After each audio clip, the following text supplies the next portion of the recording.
Last time हमने marriage and relationship के class में जो भी डाउट्स हुआ था, जो भी क्वेश्चंस थे लोगों के क्लियर नहीं कर पाए थे। इसी वजह से आज मैं कोशिश करूँगी आप लोगों के जितने भी सवाल हैं उन सारे सवालों का जवाब देने की। अलीशा, मैं आपसे रिक्वेस्ट करती हूँ चैट बॉक्स में सारे क्वेश्चन डाल दीजिए। जो भी जितने भी सवाल हैं मैं सारे सवाल को रीड करके क्वेश्चन के आंसर देने की पूरी कोशिश करूँगी।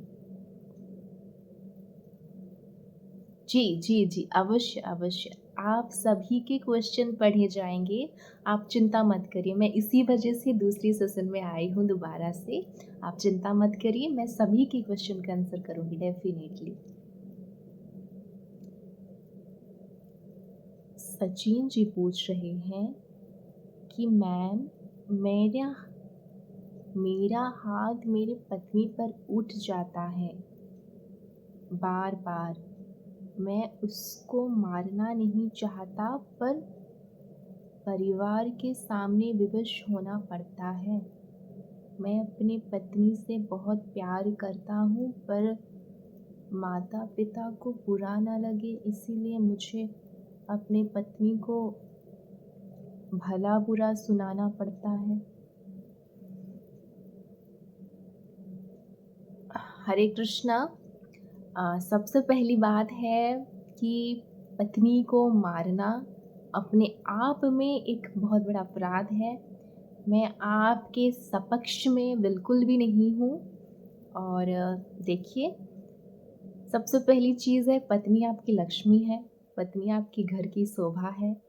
तो रीज़न कुछ भी हो, आप अपनी पत्नी को मार रहे हैं तो आप अपराध कर रहे हैं और इस चीज़ के लिए आपको अपनी पत्नी से रोज़ भी अगर आपको क्षमा माँगना पड़े तो आपके लिए बहुत कम है। और आपने मुझे कारण क्या दिया? कारण आप ये दे रहे हैं कि आपके माता-पिता को खुशी हो इसीलिए आप अपने पत्नी के साथ मिसबिहेव कर रहे हैं, उनको मार रहे हैं। क्यों? विवाह से पहले आपको 7 वचन पढ़ना ज़रूरी नहीं था क्या? ज़रूरी नहीं लगा आपको?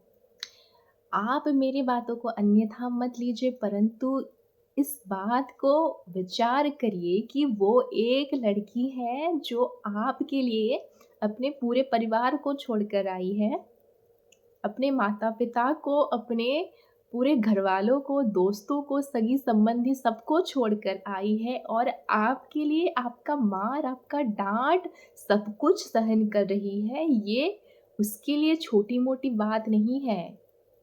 वो आपके परिवार का डाँट सह रही है, उनका मार सह रही है, उनकी बेइज़्ज़ती सह रही है इसी उम्मीद से कि काश मेरे पति तो मेरे साथ ऐसा नहीं करेंगे ना।